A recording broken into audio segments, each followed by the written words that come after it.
¿Alguna vez te has sentido agotado porque recibes tu salario y, en pocos días, el dinero parece desvanecerse sin que entiendas en qué se gastó?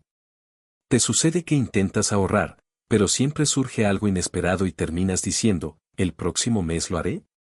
¿Y si te revelara que en la Biblia hay un principio poderoso, casi oculto, que puede romper ese patrón de escasez y desorden, transformando no solo tus finanzas, sino tu mente, tu paz y tu propósito? Este no es un video común, es un llamado divino. Porque lo que estás a punto de aprender no solo te enseñará a guardar dinero, sino a vivir con intención, con guía espiritual y con una libertad que trasciende lo material. Hoy descubrirás por qué muchas personas, incluso creyentes devotos, no logran prosperar a pesar de orar, esforzarse y clamar a Dios. Más aún, comprenderás que falla en el ámbito espiritual cuando el dinero se esfuma sin dejar fruto y cómo puedes iniciar un cambio permanente. A partir de hoy, hablaremos de mentalidad, de mayordomía, de orden divino, de principios eternos que están en la palabra de Dios y que pocos aplican. Te prometo que, si sigues este contenido hasta el final y decides poner en práctica lo que aprenderás, podrías estar plantando hoy la semilla que transforme tu vida para siempre. Porque ahorrar, según la Biblia, no es solo guardar lo que te sobra. Es un acto de fe, de obediencia, de visión. Es preparar el camino para que Dios confíe en ti con mayores bendiciones. Y sí, hay un versículo específico que puede cambiar tu relación con el dinero, pero solo lo entenderás si llegas hasta el final, porque lo revelaremos dentro de una estrategia que puede transformar tu futuro financiero y espiritual. Antes de comenzar este estudio profundo, te pido dos acciones que son proféticas en este momento. Primero, escribe en los comentarios, Dios ordena mis finanzas. No es solo una frase, es una declaración de fe. Al hacerlo, activas en lo espiritual una decisión de obediencia y, además, ayudas a que este mensaje alcance a más personas que enfrentan el mismo desorden. Segundo, dale me gusta a este video. Con esto, impulsas este contenido en el algoritmo de YouTube, permitiendo que otras vidas reciban esta palabra que tanto necesitan. Así, contribuyes a difundir la verdad de Dios y te conviertes en un instrumento para que más hijos del reino vivan con orden y paz. Suscríbete si aún no lo has hecho, porque muchas personas alrededor del mundo usan estos estudios como alimento espiritual diario. Este canal es una iglesia para quienes no tienen una cerca, y tú formas parte de esta comunidad de luz. Ahora, respira hondo, abre tu corazón, porque la penúltima enseñanza que te compartiré hoy puede ser la clave que desbloquee una bendición que ha estado retenida por años. Quédate conmigo. Lo que estás por aprender no solo transformará tus finanzas, sino que puede cambiar tu vida entera. Comencemos. Y ahora que has abierto tu corazón a esta verdad espiritual, es momento de mirar más allá de los números y las cuentas. Porque, muchas veces, el problema no está en lo que entra o sale de tu billetera, sino en lo que reside en tu interior. Lo económico, en la mayoría de los casos, es un reflejo de una condición espiritual más profunda. En el libro del profeta Ageo, capítulo 1, versículos 5 al 7, Dios lanza una advertencia clara a su pueblo, así dice el Señor de los ejércitos, reflexionad sobre vuestros caminos. Sembráis mucho, pero cosecháis poco, coméis, pero no os saciáis, bebéis, pero no quedáis satisfechos, os vestís, pero no os abrigáis, y el que trabaja a jornal, guarda su salario en un saco agujereado. ¿Ves el paralelismo con lo que vivimos hoy? Personas que trabajan sin descanso y, aún así, sienten que nada es suficiente. Esfuerzos constantes que no dan fruto. ¿Por qué ocurre esto? Dios lo explica con claridad, porque sus prioridades estaban desordenadas. Estaban enfocados en construir sus propias casas mientras el templo de Dios estaba en ruinas. Su atención, su energía, sus recursos estaban centrados en lo personal, olvidando lo eterno. Esta escena no es solo un relato del pasado, es una advertencia para nuestros días, porque el corazón humano no ha cambiado. Cuando Dios no es la prioridad en nuestras decisiones, incluso lo que parece una bendición se desvanece. El desorden financiero, a menudo, nace de un desorden en el alma. Cuando permitimos que la ansiedad, el ego, la comodidad o el miedo guíen nuestras prioridades, terminamos atrapados en un ciclo de escasez espiritual y material. ¿te has preguntado por qué, a pesar de trabajar tanto, nunca es suficiente? ¿Por qué, aunque te esfuerces, las deudas crecen o los imprevistos te alcanzan? La respuesta no siempre está en ganar más, sino en detenerte y reflexionar sobre tus caminos. Como dijo el Señor a través de Ageo, ¿a dónde están yendo tus recursos? ¿Qué parte de tu vida está ocupando el lugar que solo Dios debería tener? Porque no se trata solo de administrar mejor el dinero, sino de permitir que Dios administre tu corazón. El desorden financiero no siempre comienza con una mala compra, sino con una desconexión espiritual, al poner nuestros planes por encima sin consultar al dueño de todo. Cuando identificamos esa raíz y nos rendimos genuinamente, algo comienza a transformarse. No porque el dinero se multiplique mágicamente, sino porque nuestra perspectiva se sana. Porque nuestras prioridades se alinean con el cielo, y el orden espiritual abre la puerta a una provisión verdadera. A partir de aquí, iremos aún más profundo. Porque, antes de aprender a ahorrar, debemos entender qué imagen del dinero llevamos en el corazón. Y eso es lo que exploraremos ahora. Cuando permitimos que Dios confronte la raíz de nuestro desorden, comenzamos a ver que no se trata solo de números, sino de lo que esos números revelan. El dinero no es neutral, es un lenguaje. Es una herramienta que amplifica lo que ya hay en nuestro interior. Por eso, Jesús, en Lucas 12:34, nos entrega una verdad poderosa, porque donde esté vuestro tesoro, allí estará también vuestro corazón. Esta no es solo una frase inspiradora, es un diagnóstico preciso. Lo que haces con tu dinero revela lo que realmente valoras. Puedes decir que confías en Dios, pero si cada vez que cobras te invade el temor o si nunca encuentras paz al administrar lo poco o lo mucho que tienes, entonces ese dinero está mostrando lo que gobierna tu interior. Si tu tesoro está en las apariencias, tu corazón estará esclavizado al que dirán. Si tu tesoro está en el placer inmediato, tus decisiones estarán marcadas por la impulsividad. Si tu tesoro está en el control, vivirás con ansiedad, queriendo prever cada gasto, cada ingreso, cada escenario. Pero si tu tesoro está en el reino, entonces cada billete, cada moneda, cada ahorro será una herramienta de obediencia, no un amo al que sirves. Por eso, es crucial detenernos y mirar más allá del saldo en la cuenta. Porque el problema no es tener mucho o poco, sino que representa ese dinero en tu alma. El que no tiene, a veces, se consume en envidia o frustración. El que tiene puede estar atrapado por la avaricia o el miedo a perder. Ambos extremos revelan lo mismo, el dinero, en sí mismo, no es ni bueno ni malo, pero es un espejo. El ahorro, entonces, no debe nacer de la escasez o la inseguridad.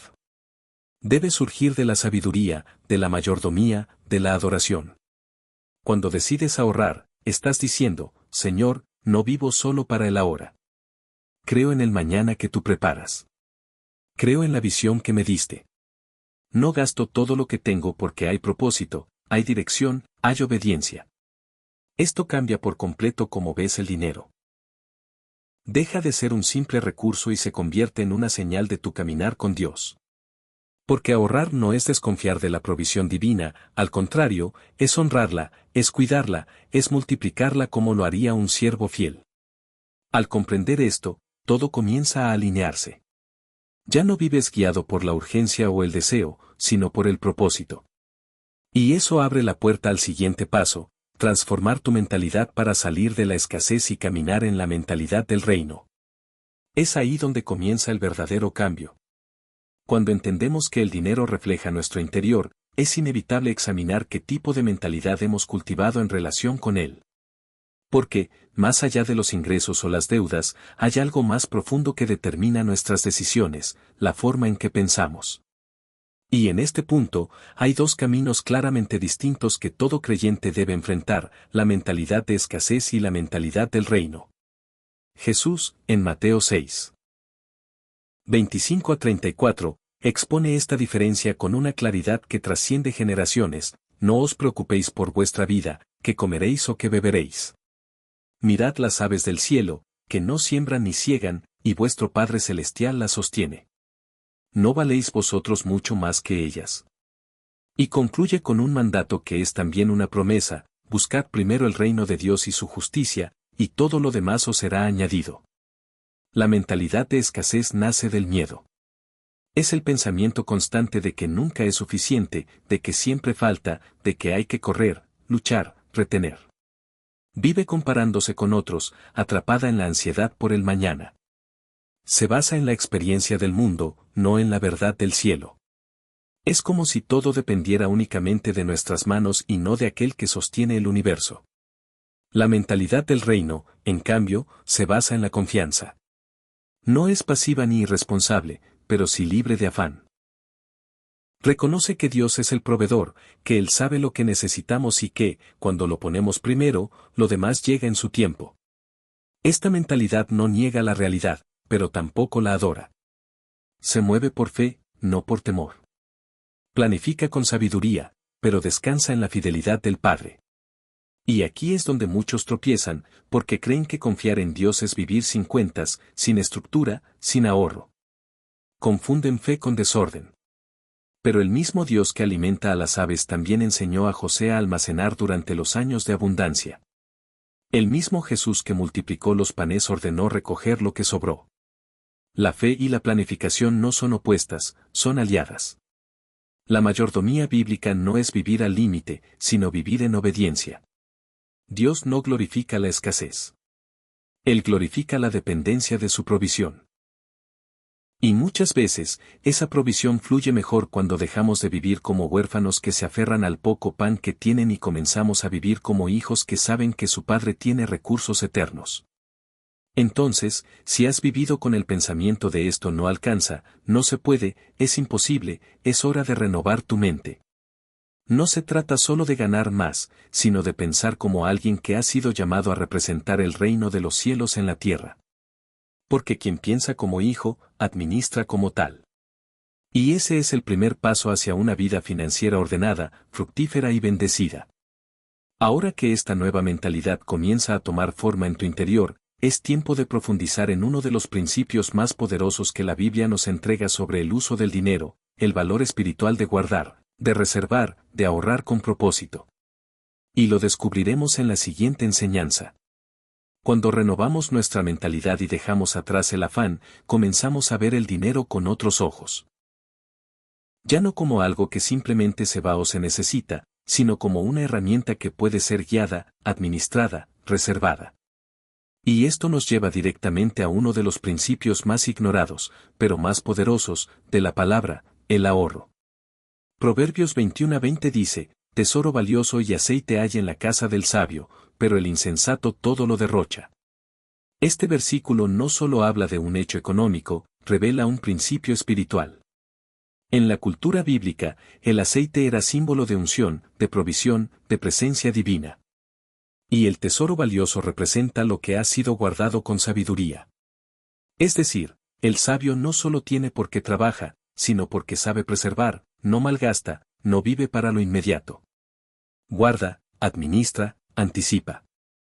En cambio, el insensato, el necio, lo consume todo, no porque tenga menos, sino porque vive sin dirección. Todo lo que recibe lo gasta, lo deja ir sin pensar en el futuro, en su propósito o en los momentos difíciles. Es alguien que no comprende el valor de reservar, porque no ha entendido que el orden también es una forma de adoración. El ahorro, desde la perspectiva de Dios, no es una señal de desconfianza en su provisión, sino una señal de sabiduría en su administración. El sabio no guarda por temor, sino por propósito. No retiene por inseguridad, sino por obediencia, porque sabe que toda bendición que llega a sus manos debe ser cuidada, multiplicada, usada con inteligencia. Este principio aparece una y otra vez en la Escritura. José, ante los años de hambre, no dijo, Dios proveerá y cruzó los brazos. Él, guiado por Dios, almacenó parte de la cosecha durante los años de abundancia, no para vivir con miedo, sino para estar preparado, para que Egipto no solo sobreviviera, sino que se convirtiera en refugio para otros. Así también es con nosotros. Ahorrar no es acaparar, es preparar, es cuidar el aceite de tu casa, como decía Proverbios, es honrar lo que recibes, porque cada moneda que no se va por descuido, cada billete que reservas con propósito, es una declaración, estoy listo para lo que viene, estoy construyendo con Dios. Y hay algo más profundo aún: cuando ahorras con sabiduría, estás creando espacio para ser generoso en el momento adecuado. Muchas veces queremos ayudar, bendecir, sembrar, pero no podemos porque todo fue gastado sin dirección. El ahorro, bien entendido, también es una forma de tener algo reservado para cuando Dios te diga: ahora es el momento de dar. Comprender esto transforma completamente la relación con el dinero. Nos saca del caos del consumo y nos lleva al diseño del reino: orden, sabiduría, previsión.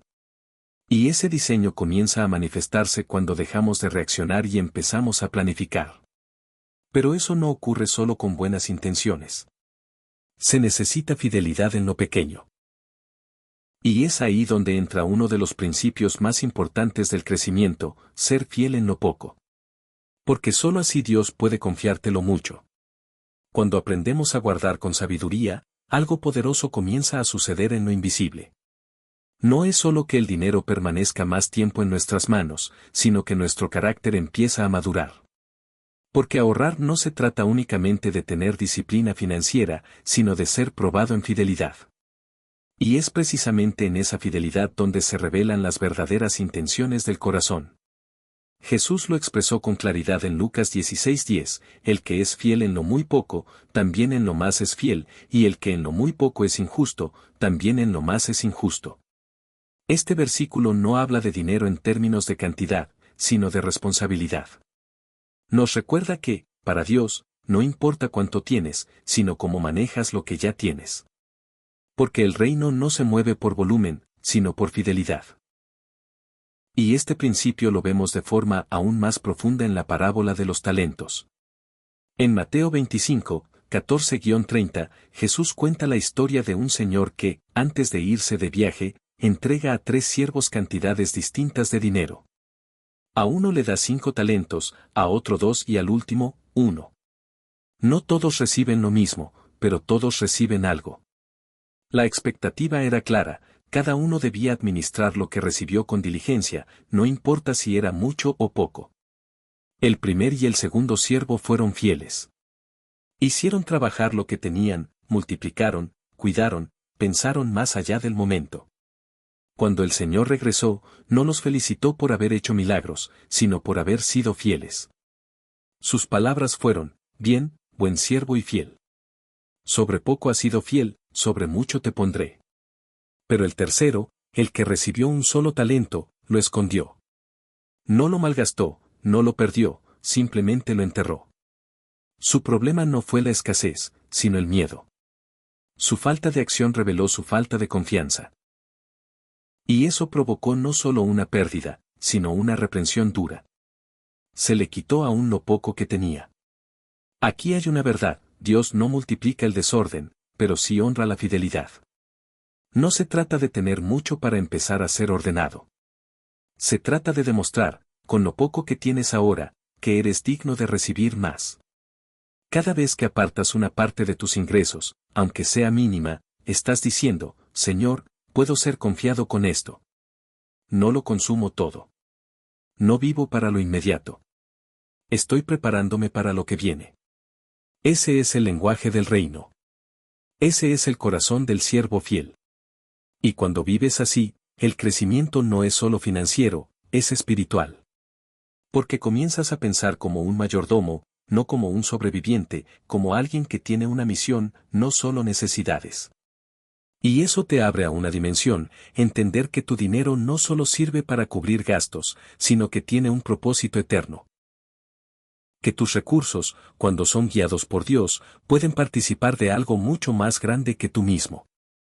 Y para entrar en esa dimensión, es fundamental comprender la diferencia entre sembrar, dar y guardar. Porque cada una de esas acciones cumple un papel distinto en la economía del reino. Y ahí es donde muchos se confunden. Pero tú, que has llegado hasta aquí, estás a punto de descubrir cómo equilibrar el dar con el ahorrar y cómo ambos pueden glorificar a Dios de manera profunda. Cuando reconocemos que la fidelidad en lo poco abre las puertas de lo mucho, comenzamos a entender que nuestras finanzas no son una realidad aislada de lo espiritual, sino parte de un sistema divino de orden, honra y propósito. Y dentro de ese sistema, hay tres prácticas fundamentales que sostienen la vida financiera de un hijo del reino: el diezmo, la siembra y el ahorro. Cada una tiene un rol específico. Cada una es una expresión distinta de fe y obediencia. En Malaquías 3:10, Dios lanza un desafío que sigue resonando: traed todos los diezmos al alfolí y haya alimento en mi casa. Y probadme ahora en esto, dice el Señor de los ejércitos, si no os abriré las ventanas de los cielos y derramaré sobre vosotros bendición hasta que sobreabunde. El diezmo no es una limosna ni una opción. Es un acto de honra. Representa el reconocimiento de que todo lo que tenemos proviene de Dios y que Él es el primero en nuestras prioridades. Dar el diezmo es declarar con hechos que confiamos en su provisión más que en nuestro propio esfuerzo. Es apartar el 10% de nuestros ingresos como señal de pacto, como principio de obediencia. Luego está la siembra. En Gálatas 6:7 se nos dice: no os engañéis, Dios no puede ser burlado, pues todo lo que el hombre sembrare, eso también segará. La siembra no se refiere al mismo acto que el diezmo. La siembra es voluntaria, generosa, guiada por el Espíritu. Es una entrega más allá del deber, nacida del amor y la visión. Se siembra en personas, en ministerios, en proyectos del reino. Y su fruto es sobrenatural porque activa la ley espiritual de la cosecha. Cuando das con fe y dirección, recibes multiplicado. No siempre de la forma esperada, pero siempre con propósito.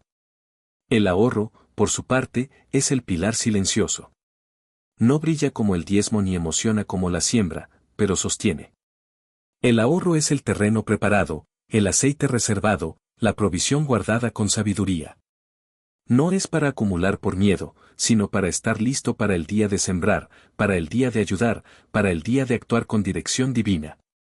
Ahorrar no es dejar de confiar en Dios. Es prepararte para cuando Él te diga: ahora es el momento. Cada uno de estos tres pilares cumple una función distinta, pero todos se complementan. El diezmo consagra, la siembra multiplica, el ahorro prepara. Uno honra el cielo, otro bendice a los demás y el tercero te posiciona con sabiduría para lo que viene. Si uno falta, el equilibrio se pierde. Hay quienes diezman, pero no sie.